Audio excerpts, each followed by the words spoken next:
मेरे प्यारे साथियों, परीक्षा पे चर्चा के इस महत्वपूर्ण एडिशन में आपका बहुत बहुत स्वागत है। इस बार परीक्षा पे चर्चा कुछ अलग है, कुछ खास है। बहुत सारे स्टूडेंट्स ने मुझे ये सजेशन भेजा था कि देश के अलग अलग हिस्सों में भी परीक्षा पे चर्चा होनी चाहिए। तो इस बार मैंने देश के अलग अलग हिस्सों में भी स्टूडेंट के साथ बैठ करके परीक्षा पे चर्चा की।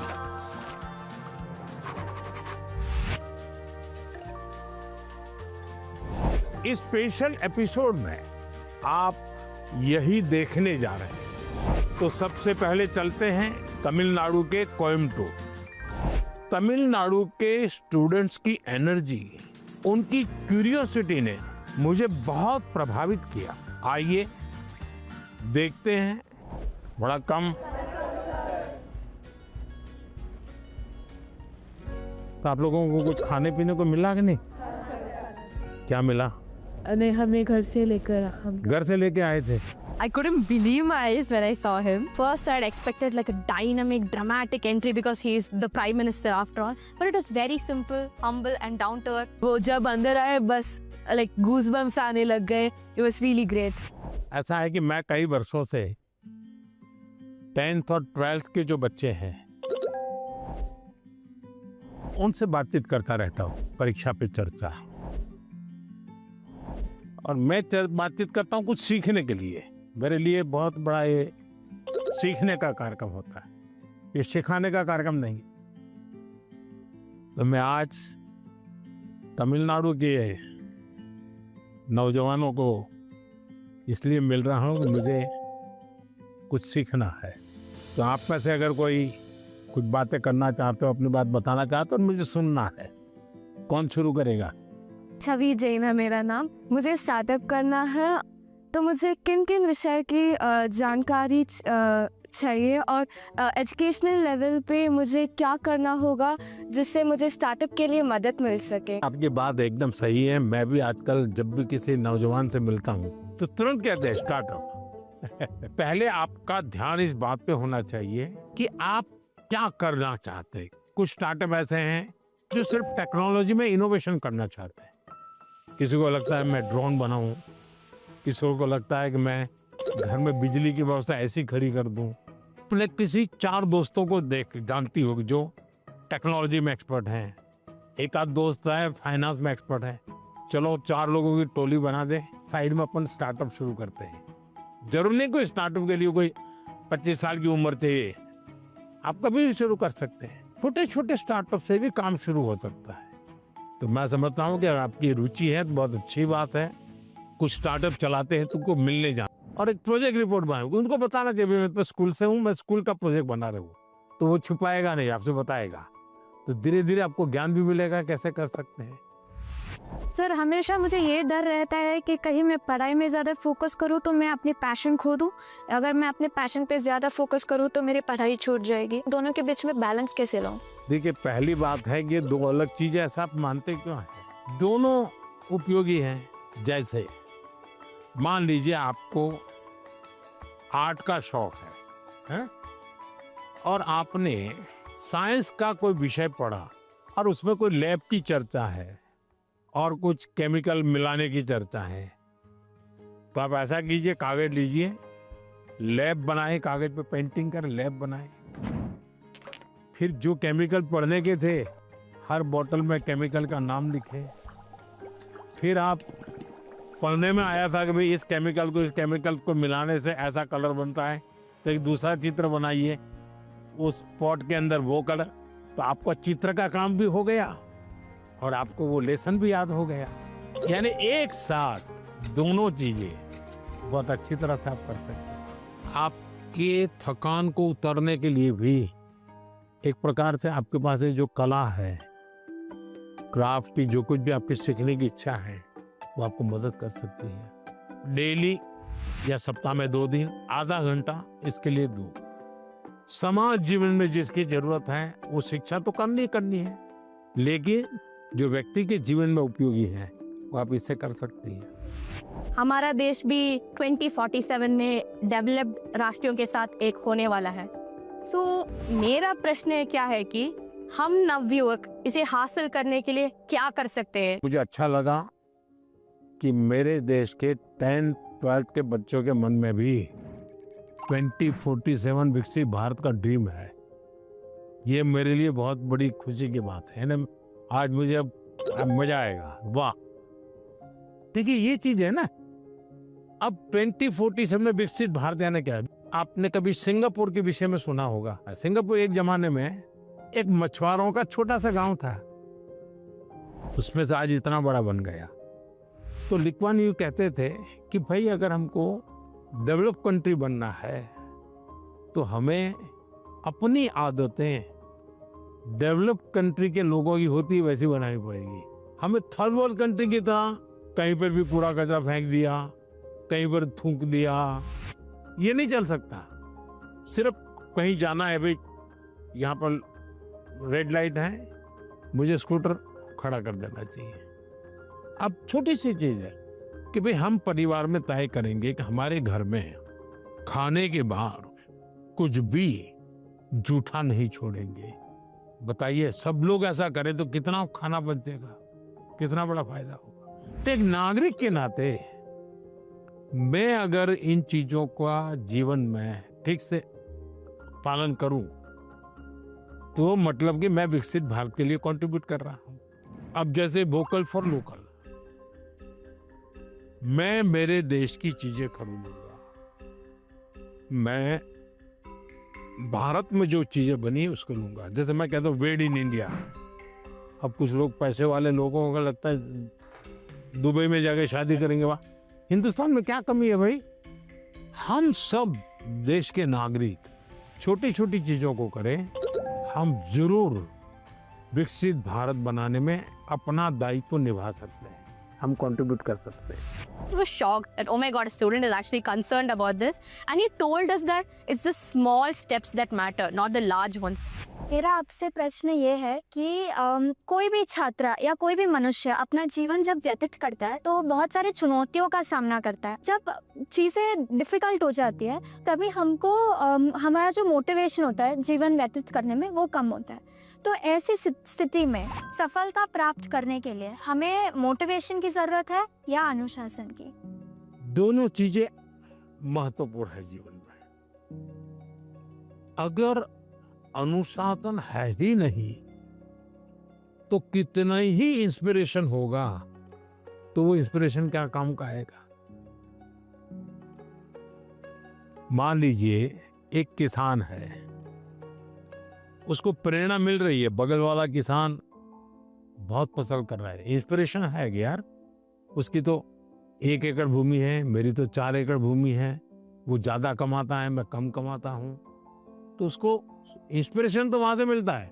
लेकिन ये बारिश के पहले जोतना चाहिए, वो सोचना नहीं, देखेंगे हफ्ते के बाद करेंगे। अगर खेत जोतेगा नहीं और बारिश आ गई फिर वो कुछ भी करे, उसकी तो हालत खराब ही रहेगी। तो उसके अंदर वो डिसिप्लिन नहीं था। इंस्पिरेशन था कि मैं उसकी जितनी कमाई करूं, लेकिन डिसिप्लिन नहीं थी। भाई मुझे इस समय के पहले खेत जोत के रखना चाहिए, बीज की जरूरत है ला करके रखना चाहिए, बीज को तैयार करने का काम करना चाहिए, तो डिसिप्लिन नहीं था। जीवन में डिसिप्लिन बहुत अनिवार्य है। इंस्पिरेशन में सोने में सुहागा का काम करता है। अगर डिसिप्लिन नहीं है, कितना ही इंस्पिरेशन क्यों ना हो, वो फिर बोझ बन जाता है, निराशा पैदा करता है। When I asked my question, it was a question that was stuck with me from so many years. Now, finally, I feel great and honored to get a clarity from a person who I've looked up to. Sir, आजकल के ज़माने में AI का प्रभाव बढ़ते ही जा रहा है। हम देख सकते हैं कि कई कंपनियों में इंसान नहीं बल्कि AI एम्प्लॉयज़ भी होते हैं। तो मेरा ये सवाल है कि क्या हम AI को डरना है और हम अपने फ्यूचर करियर लेने के समय क्या क्या याद रखना चाहिए? देखिए, हर युग में जब भी कोई नई टेक्नोलॉजी चर्चा होती है, कंप्यूटर आया तो चर्चा हो रही, क्या हो जाएगा, सब। तो ये हर युग की ये चर्चा का विषय रहा है। हमें किसी चीज से डरना नहीं चाहिए। हमारी कोशिश होनी चाहिए, एक, हम उसके गुलाम नहीं बनेंगे। मैं अपने जीवन में मैं ही निर्णायक रहूंगा, वो मेरा मालिक नहीं बनेगा। जैसे कुछ बच्चों का है, मोबाइल उनका मालिक बन गया। अगर मोबाइल नहीं है तो खाना नहीं खा सकता है, टीवी नहीं है तो जी नहीं सकता है। मतलब ये आप उसके गुलाम बन गए। मैं गुलाम नहीं बनूंगा। एक बार मन में ये पक्का करना, हर टेक्नोलॉजी का हम ज्यादा उपयोग कर सकते हैं। अगर मैं एआई को पूछूं मुझे ये किताब कहाँ से मिलेगी, कौन सी है, इस विषय पे अच्छी किताब कौन सी है, हो सकता है वो गाइड करे, आपको ये काम आएगा। लेकिन तुम कहोगे मैं ही पढ़ूंगा, तुम ही मुझे बता दो अंदर क्या है, तो फिर गड़बड़। और हमेशा ही नेचर ऑफ जॉब बदलेगा। नेचर ऑफ जॉब बदलना है। और पहले भी जब बैलगाड़ी में लोग जाते थे तो एक प्रकार का जॉब था, अब वो हवाई जहाज में जाने लगा तो बहुत कुछ बदल गया, लेकिन जीवन तो चलता रहा। तो मैं समझता हूँ हमने टेक्नोलॉजी को समझना होगा, खुद का विस्तार करना होगा, उसमें उस टेक्नोलॉजी की ताकत को जोड़ना होगा, हमारे कामों में वैल्यू एडिशन करें। अगर ये होता है तो मैं पक्का मानता हूँ कि कितने ही उत्तम से उत्तम टेक्नोलॉजी क्यों ना आए, हमें उपयोग होने ही वाली है, हमें डरने की जरूरत नहीं है। I never believed I would be the one to be chosen to have such a gracious occasion with our Prime Minister. It was a really great experience. I am completely overwhelmed and it felt surreal. It felt like a family more than a prime minister. साथियों, कोयम्बटूर के हमारे युवा साथी पढ़ाई के साथ साथ AI, startup और फ्यूचर की टेक्नोलॉजी को लेकर बहुत जागरूक है। और मैं कह सकता हूँ यही तो है युवा भारत की युवा सोच, जो विकसित भारत 2047 के संकल्प को नीत नई मजबूती दे रही है। साथियों, परीक्षा पे चर्चा का मतलब ही है साथ बैठकर बात करना और एक दूसरे से सीखना। और इसी सिलसिले को आगे बढ़ाते हुए हमारी चर्चा कुछ हफ्तों के बाद कोयम्बटूर से निकल करके छत्तीसगढ़ की राजधानी रायपुर पहुंच गई।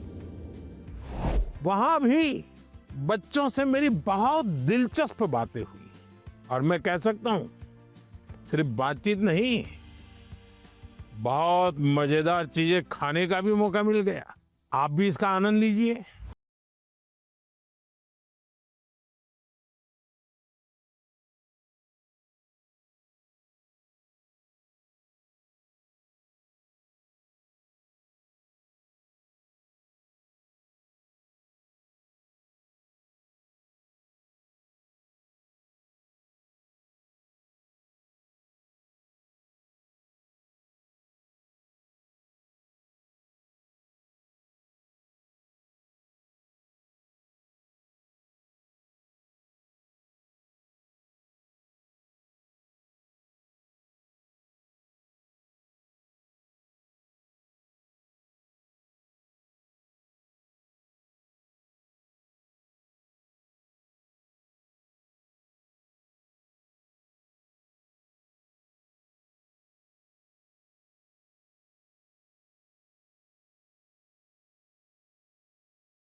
लोग यहाँ आने के लिए मौका मिल गया तो बताइए। हम स्टूडेंट्स को भी एग्ज़ाम्स के बाद वेकेशन से जाने का बहुत मन करता है, तो आप इंडिया में कोई ऐसी 5 जगह बता सकते हैं जहां हम भी जा सकें? आप जिस तहसील में से हो, कौन सा तहसील है आपका? सर मैं रायपुर से। रायपुर से। रायपुर तहसील में कौन कौन सी चीजें हैं, इसका जरा लिस्ट बनाओ। 1 घंटा लगेगा, 2 घंटे लगेंगे, जाऊंगा। फिर लिस्ट बनाओ जिले में कौन से हैं जो देखे नहीं हैं, फिर तय करूं मैं राज्य में कौन से हैं, छत्तीसगढ़ में ऐसी कौन सी जगह मैं गया नहीं हूँ। हमें कहीं पर भी जाए स्टूडेंट के रूप में जाना चाहिए, तब टूरिज्म का मजा आता है। रेल के डिब्बे में जाना और साथ में खाना भी ले जाना, देखना चाहिए कैसा अनुभव होता है। भीड़ होती है, क्या होता है, लोग बातें करते हैं, क्या करते हैं, इसका एक आनंद होता है, जीवन में सीखने को मिलता है। भारत इतनी विविधताओं से भरा हुआ है, एक जिंदगी भी कम पड़ जाए देखने के लिए। सर मेरा प्रश्न आपसे यह है कि कभी कभी हम एग्जाम के दौरान रिवीजन नहीं कर पाते हैं, जिससे हमारा मन अशांत हो जाता है। तो सर हम अपने मन को शांत कैसे करें एग्जाम के दौरान भी और एग्जाम हॉल में जाने से पहले की? 1 वीक देख लीजिए परीक्षा के पहले का, सभी चीजों को अपने ऊपर नीचे तो कर ही लिया होगा। आप मान के चलिए आपने जो सुना है, आपने जो पढ़ा है, वो बेकार नहीं गया है, कहीं ना कहीं तो स्टोरेज है ही है वो। आप शांत मन से बैठ लीजिए, चिंता मत कीजिए, जैसा पेपर आता है देख लीजिए। दूसरी चीज, आप अच्छा विद्यार्थी बनना है ना, आपको उस विषय पर ग्रिप होनी चाहिए ना, तभी तो अच्छे विद्यार्थी बनोगे। सब्जेक्ट पर ग्रिप कैसे आएगी? एक अच्छा खिलाड़ी कैसे बनता है? निरंतरता बनाए रख, डिसिप्लिन में रहता है, रूटीन में चलता है। सबसे बड़ी बात है वो लगातार कंपटीशन करता रहता है, गिरता है, पटकता है, हारता है, जीतता है, करता है, उसमें से वो खिलाड़ी बनता है। ठीक है, आपको मैं एक सुझाव देता हूं, आप करिए। आपके क्लास में कुछ विद्यार्थी होंगे, आपको लगता है जरा पढ़ने में थोड़ा कम है, ऐसे तो होते ही हैं, हाँ? ऐसे एक आध को आप दोस्त बनाइए, ये टेक्निक बहुत कायम आएगी आपको। उसको कहो कि मैं आज तुझे मैथ सिखाना चाहता हूँ। अब उसको मैथ सिखाने के लिए आप जो मेहनत करेंगे, दिमाग फोकस करेंगे, आपका मैथ्स पक्का होगा कि नहीं होगा? मैं ताइक्वांडो खेलती हूँ और मैं आगे चल के स्पोर्ट्स पर्सन बनना चाहती हूँ। अपनी स्टडीज़ और स्पोर्ट्स को बैलेंस करके कैसे रख सकती? शिक्षा की जीवन में भी जरूरत है, समाज जीवन में भी जरूरत है, इसको अंडर एस्टिमेट नहीं करना चाहिए। ये गलती कभी मत करना कि खेल में मैं बहुत अच्छा हूँ इसलिए मुझे पढ़ने की जरूरत नहीं है, लेकिन शिक्षा ही सब कुछ कर लेगी ऐसा नहीं है। आप में हुनर है, जो भी है उसको डेवलप करना चाहिए। खिलाड़ी बनने के लिए खेले वो एक विषय है, लेकिन जिंदगी में खेल होना चाहिए ये भी बहुत जरूरी है। जिंदगी खेल होने से बचाना है तो जिंदगी में खेल होना चाहिए। खेलना भी है, खेलूंगा तो खिलूंगा, और पढ़ना भी है ताकि और लोग कहें नहीं कि इसको कुछ पढ़ना उड़ना आता नहीं इसलिए मैदान में रहता है। नहीं, पढ़ने में भी मैं पावरफुल हूँ, खेलने में भी पावरफुल। वो जो भी बताए उसको मैं अपने लाइफ पे इम्प्लीमेंट करने का कोशिश करूँगी, और मैं लफ्ज़ों में बयां नहीं कर सकती आज जो भी हुआ। सर मेरा सवाल ये है, जैसे कुछ सालों पहले आपने स्वच्छ भारत स्टार्ट किया था, हमारा नया रायपुर भी डेवलपमेंट की ओर जा रहा है, तो हम एज अ स्टूडेंट उस डेवलपमेंट के लिए या अपने इन्वायरमेंट को प्रोटेक्ट करने के लिए क्या कंट्रीब्यूट कर सकते हैं? प्राकृतिक संपदा को बचाने का हमारे स्वभाव में होना चाहिए, और धीरे धीरे हमें लोगों को जोड़ना चाहिए। अब जोड़ते रहते हैं तो बदलाव आता है। खुद के जीवन में कुछ नियमों का अगर हम पालन करते हैं, जैसे अब पानी, मुझे बताइए कि मैं ब्रश कर रहा हूँ और पानी बह रहा है, अरे भाई तुम ब्रश कर रहे हो तो पानी तो बंद करो, जब मुंह धोओगे तब पानी लेना। छोटी छोटी चीजें होती हैं। एक बार मैं एक गांव की यात्रा कर रहा था, दूर से मैंने देखा कि एक जगह एकदम से जंगल जैसा लग रहा है, हरी भला। तो क्या है, बोले तो स्कूल है। तो सब इतना सूखा है, ग्रीन है। वहाँ एक टीचर थे, उस टीचर ने ये जो पेट्रोल पंप होता है, वहाँ जो ऑयल के कैन वगैरह होते हैं वो इकट्ठे करते थे वो, और बच्चों को कहते थे कि तुम्हारे घर में वो जो पानी होता है जिसमें खाने का कुछ अंश होता है, वो इस बोतल में रोज़ स्कूल आओगे तब भर करके आना। तो सारे बच्चे वो बोतल भर के या जो उनको कंटेनर दिया है वो भर करके आते थे, और उन्होंने वहाँ पैड लगाए थे। हर बच्चे को एक पैड दे दिया गया था।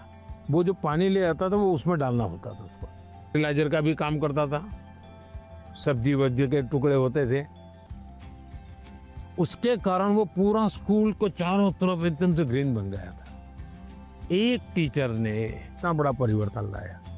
मानवीय रूप से व्यवहार करे तो बदलाव शुरू हो जाता है। छोटी चीजें हैं, हम आराम से कर सकते हैं।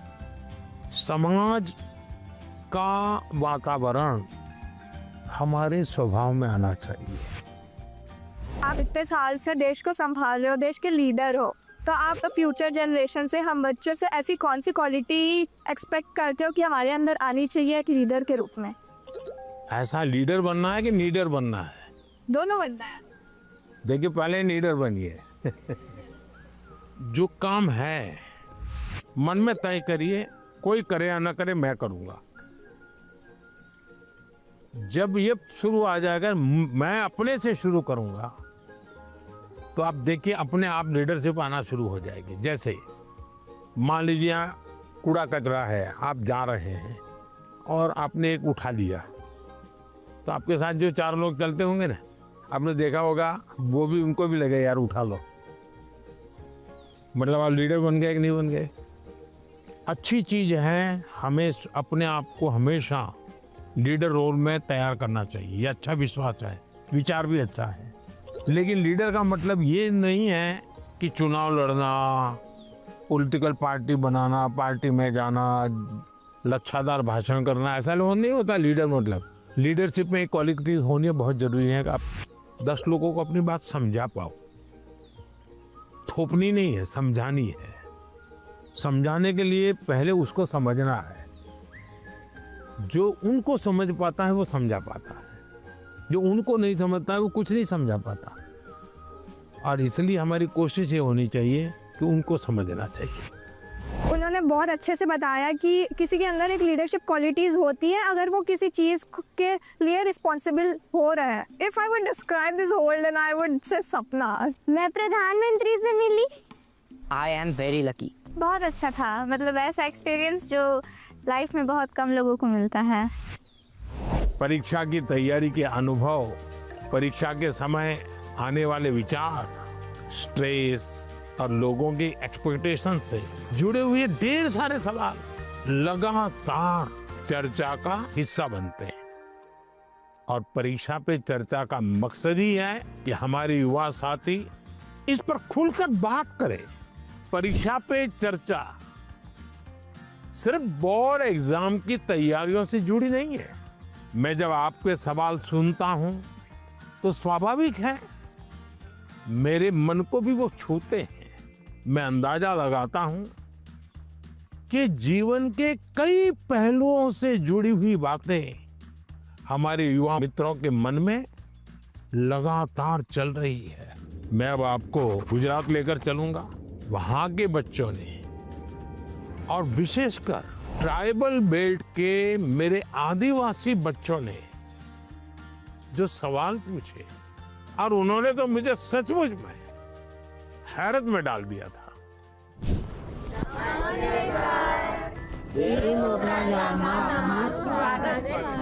वाह, पर मैंने तो કહ્યું આજે બધાને હિન્દીમાં બોલવાનું છે।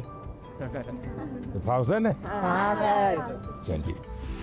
सर जब आए तो हमने देखा कि उन्होंने एक कोटी पहन रखी है जिस पे वर्ली आर्ट है। तो हमारे आदिवासी समाज में वर्ली आर्ट का बहुत महत्व है, तो हमें ये देख के बहुत अच्छा लगा।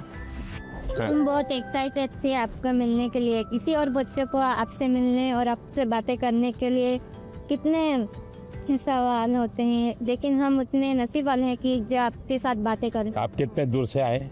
हम यहाँ डेडियापाड़ा से। डेडियापाड़ा से ही आए? अच्छा। मांडवी से। मांडवी, अच्छा। क्या नाम? जय।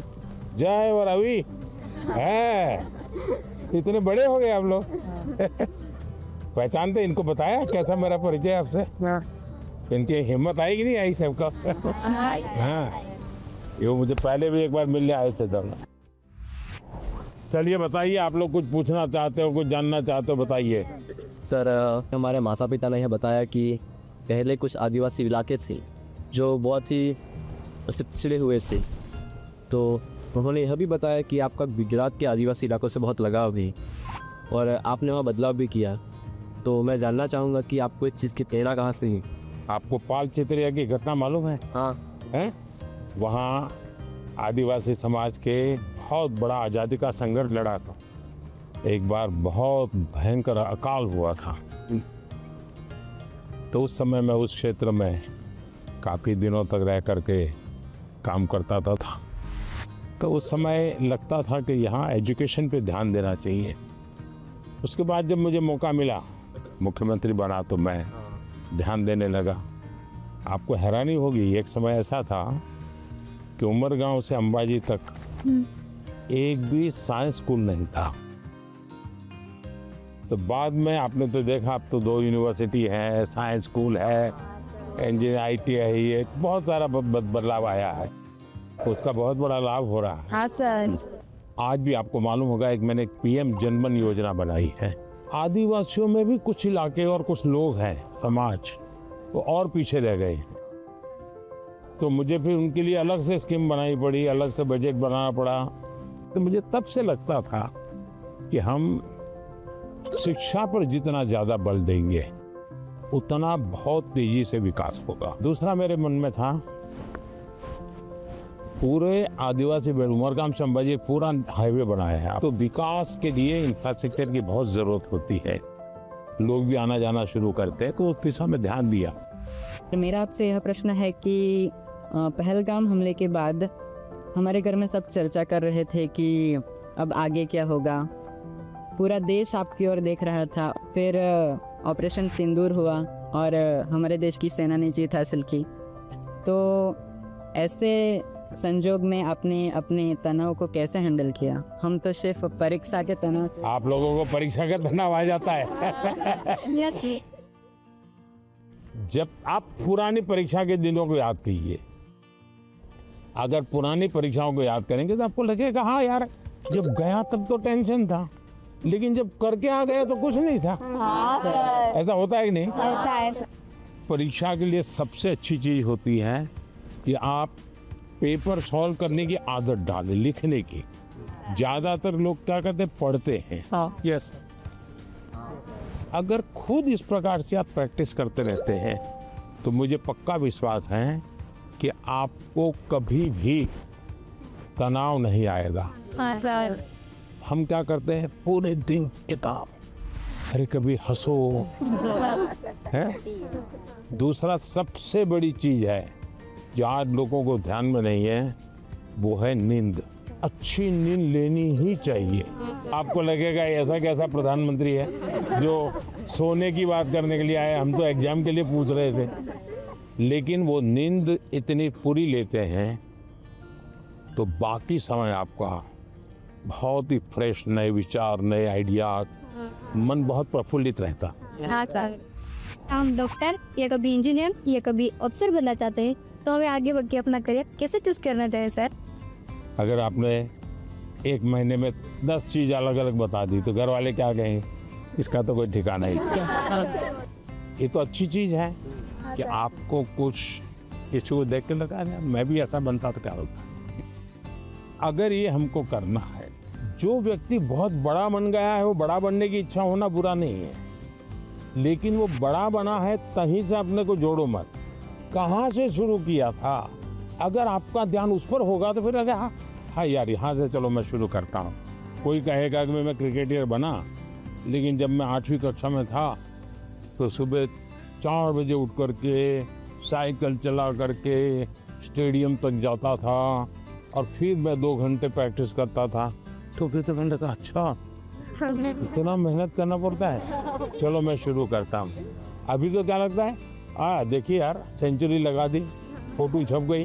तो सपनों के लिए जीना सीखे, सपनों के अनुकूल जिंदगी बना, लेकिन शोर अगर मचाए तो सफलता शोर मचाए। हाँ। जैसे ही आप नंबर 1 आ जाएंगे तो सफलता शोर मचाएगी नहीं मचाएगी?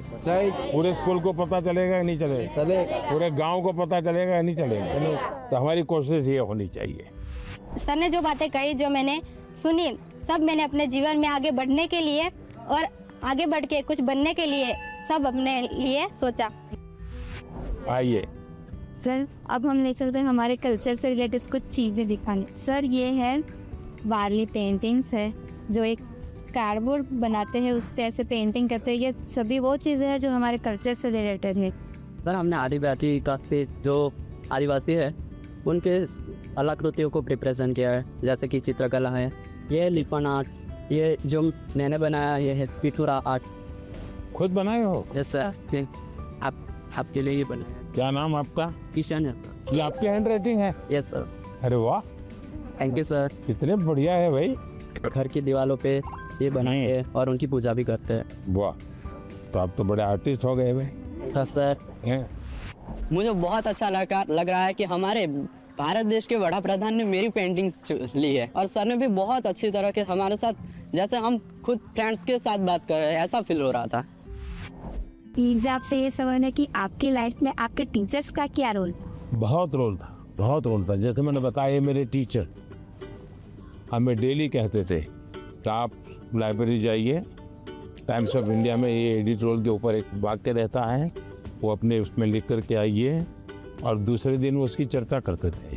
तो ऐसी बहुत सी चीज़ें थी, जैसे ये जो फिटनेस वाला मामला है, तो मेरे यहाँ एक परमार साहब करके थे, जब मैं प्राइमरी में था, वो बहुत आग्रही रहते थे फिजिकल फिटनेस के लिए, सिखाते थे भी थे, और योगा सिखाते थे, मलखम सिखाते थे। हम प्लेयर नहीं बने, लेकिन हमें ये तो समझ आया कि ये शरीर के लिए ज़रूरी है। तो हर टीचर का हर एक के जीवन में, अब दुनिया के कितने भी बड़े महान पुरुष को मिलिए, उसके जीवन से 2 बातें जरूर मिलेगी। वो एक वो कहेगा कि मेरे जीवन में मेरी माँ का बहुत बड़ा रोल है। हाँ, दूसरा कहेगा मेरे जीवन में मेरे टीचर का बहुत बड़ा रोल। हर एक क्षेत्र में हमारा देश आगे बढ़ रहा है, तो आप बताएंगे कि हमारे देश से आदिवासी समुदाय के लोग हमारे देश को आगे बढ़ाने में क्या कर सकते हैं? वह देखिए, देश जो आज आगे बढ़ा है ना, वो आदिवासी समाज के कारण ही बढ़ा है। आज देश का पर्यावरण बचा है तो आदिवासी समाज के कारण बचा है। वे प्रकृति की पूजा करते हैं, प्रकृति की रक्षा करते हैं। आज भी हमारे देश की सेना सर्वाधिक देश भर के आदिवासी समाज के बेटे बेटियां सेना में है। आज देश के हर क्षेत्र में अब कोई फर्क नहीं रहना चाहिए, हमारे लिए कोई फर्क नहीं है। हमारे पास तो अब जैसे स्पोर्ट्स में हमारे आदिवासी बच्चे बहुत कर सकते हैं, इनका डेवलपमेंट हुआ, देश का नाम रोशन। आपको मालूम है अभी क्रिकेट महिला टीम जीत करके आई, पता? क्रांति गौड़ नाम की बच्ची है, मध्य प्रदेश से, वो आदिवासी बेटी है। उसने खेलकूद में नाम कमाया है। और वैसे भी हमारे देश के कई खिलाड़ी हैं जो आदिवासी समाज से हैं और उन्होंने बहुत बड़ा नाम रोशन किया है। उसी प्रकार से हुनर, आपके पास इतनी बड़ी कला है, आप अगर टेक्नोलॉजी सीख लें तो यही सामर्थ्य कितना आगे बढ़ जाएगा। तो एक तो हमें नौकरी के लिए जिंदगी ये नहीं हो सकता, नहीं। सपना तो ऐसा होना चाहिए भाई मैं एक ऐसी जिंदगी जीना चाहता हूँ, उसके लिए मैं जिंदगी को बनाऊंगा। अगर ये हम करते हैं तो हमें बहुत लाभ होगा।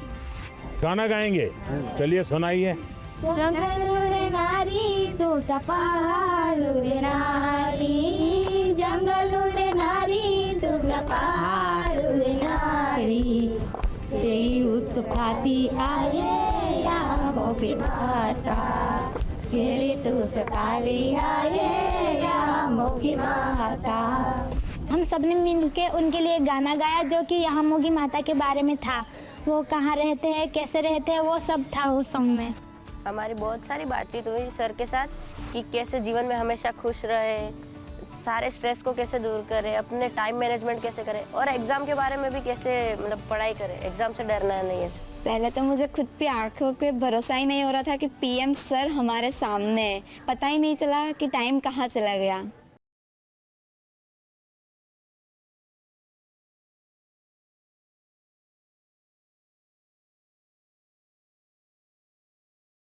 पे चर्चा का हमारा सफर अष्टलक्ष्मी यानी नॉर्थ ईस्ट भी पहुंचा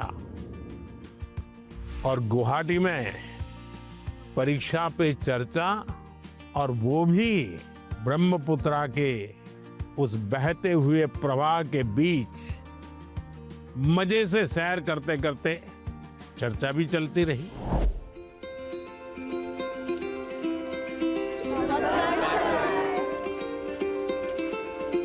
चलिए बैठिए। प्रणाम माननीय प्रधानमंत्री जी, हम सभी आपको एक गमछा पहनाना चाहते हैं। जरूर। असम में आए और गमछा न हो,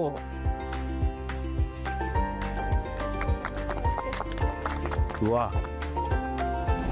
उनका जो प्रेजेंस है ना वो बहुत ही कामिंग है, लाइक रिलैक्स जैसा लग गया। बैठे रहने पर जो एंजाइटी होती है सब निकल गया। उनके साथ एक साथ बहुत बातें की फिर हमने। अच्छा, आप लोगों ने परीक्षा पे चर्चा कार्यक्रम पहले कभी देखा है टीवी पर? हाँ सर।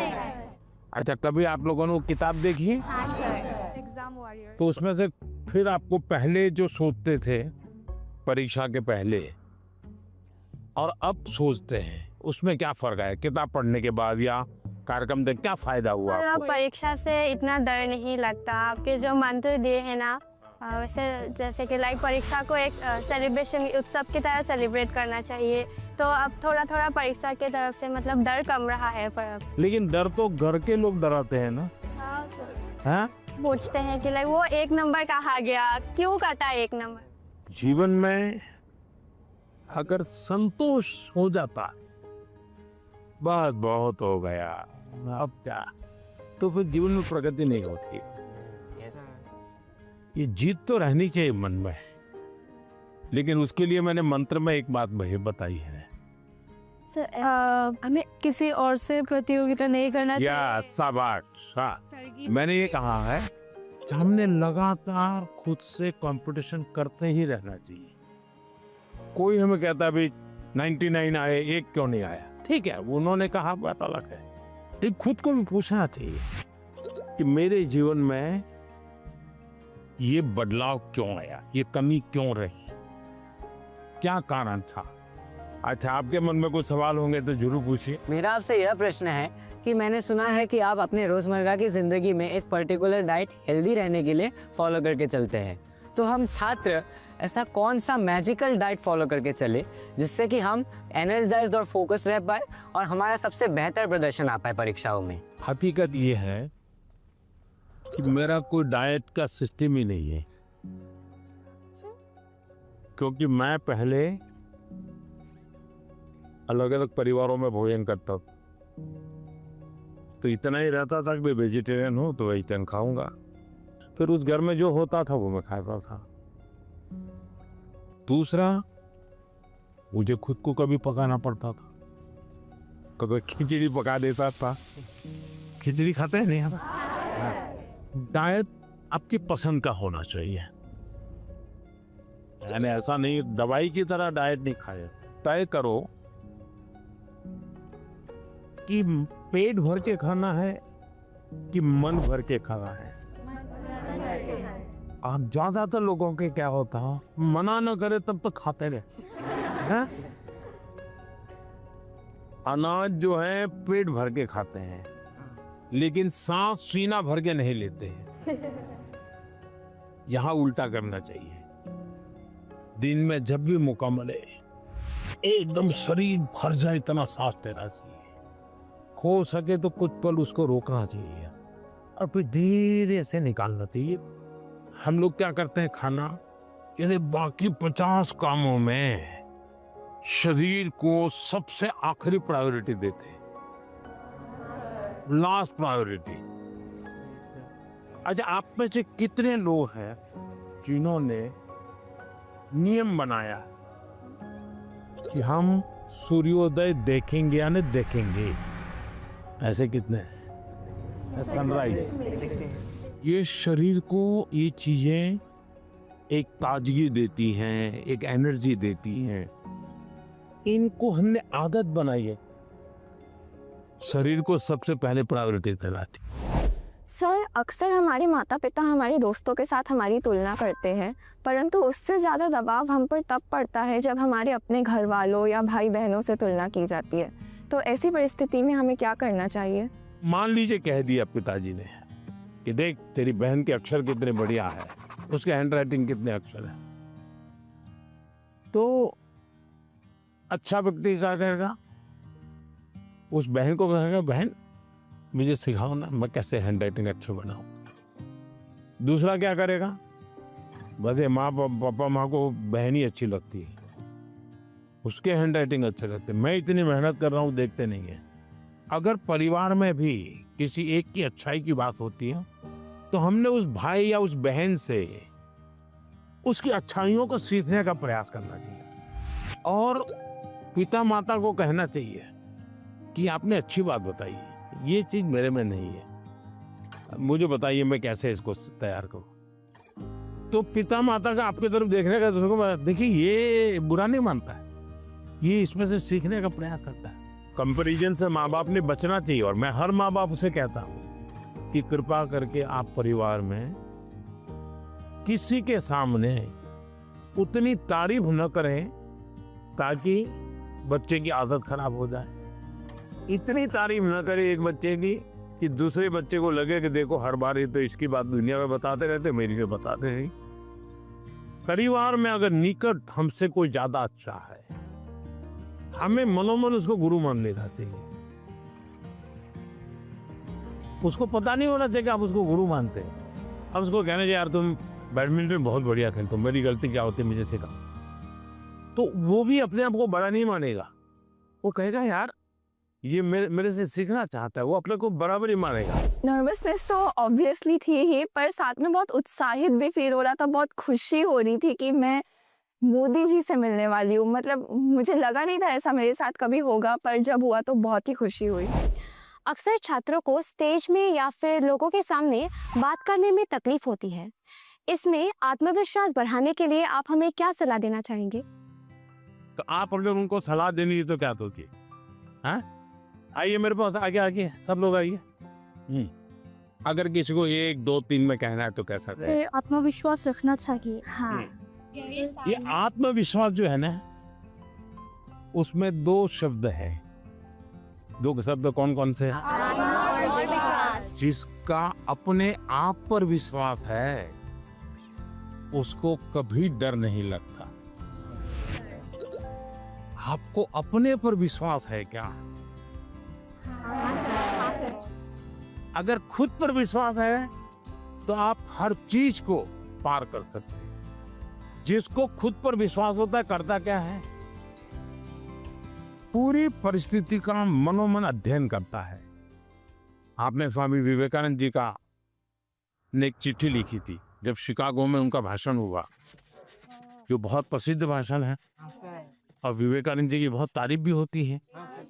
लेकिन उन्होंने अपने एक शिष्य को चिट्ठी लिखी, जब मुझे शिकागो में बोलना था मैं बहुत नर्वस हो गया कि दुनिया के इतने बड़े बड़े विद्वान, आयु में इतने बड़े बड़े लोग, इतने तपस्वी लोग, मैं क्या बोलूँगा। तो उन्होंने उसको लिखा मैं बहुत था, और फिर बोले मैंने मन में माँ सरस्वती को याद किया और माँ सरस्वती को मैंने प्रार्थना की, माँ मुझ में जितनी शक्ति है उसको जगा दो, जो कुछ मैं सीखा हूँ वो एक साथ मेरे जुबा पे आ जाए। बोले मैंने ऐसी प्रार्थना की और मैं गया मंच पे, और जब मैंने sisters and brothers of America ऐसा कहता ही 2 मिनट तक तालियां बजती रही। बस वो एक टर्निंग पॉइंट बन गया, विश्वास आ गया। नहीं, मैं सोचता था वैसा मैं नहीं हूँ, मेरे भीतर तो कुछ है, आत्मविश्वास आ गया। तो हर एक के जीवन में आज कितने ही अच्छे वक्ता क्यों न हो, कितने ही बड़ा अच्छे खिलाड़ी, आपने देखा होगा क्या सचिन तेंदुलकर कभी 0 से आउट नहीं हुए क्या? होता तो वो सर पकड़ के बैठ गए क्या? इसका मतलब हुआ हम जो स्थिति है उसको ऑब्जर्व करें, सिचुएशन को एक बार अंदाज कर लेना चाहिए। ऐसा हुआ था, अब देखना आपको लगेगा हाँ अरे ठीक है मैं कर लूंगा। जो आत्मविश्वास शब्द है ना उसको सच्चे अर्थ में जीवन में समझना चाहिए। आत्मा की बात, खुद की बात है, कोई ठीक नहीं करता है, हमें ही करना होता है। मैं आपके सामने गाना प्रस्तुत करना चाहूंगी। हाँ, गाना सुनाओगी? हाँ, डॉक्टर भूपेन हाजरिका का। अरे वाह, बताइए।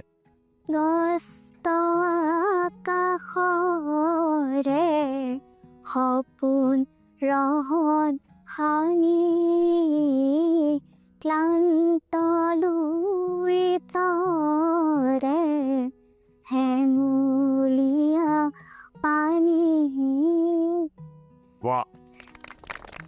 हमारे गांव में हमारे घर के पास माईजान टी स्टेट है। वहाँ पर मेरी मामी 8 सालों से चाय पत्ती तोड़ने की काम करती है। ओह, तो आप चाय बागान से है। यस। आप पढ़ती हैं अच्छी तरह, माँ पढ़ाती है और चाय का भी काम करती है। तो क्या लाई हो? मैं आपके लिए चाय पत्ती लाई। तो मुझे चाय बनानी होगी, हैं? चलिए, बहुत बहुत धन्यवाद। आपकी माँ को हमारा प्रणाम कह देना। मैंने कभी सोचा ही नहीं था कि टी गार्डन का लड़का होकर मैं प्रधानमंत्री जी से मिल पाऊंगा। मुझे विश्वास ही नहीं हो रहा है कि मैं प्रधानमंत्री जी से मिल पाया।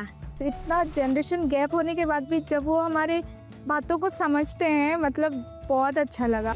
आपने देखा कि कैसे एग्जाम की बात तो हुई ही, साथ ही लोकल संगीत, असम की चाय, वो भी परीक्षा पे चर्चा का यादगार हिस्सा बन गई।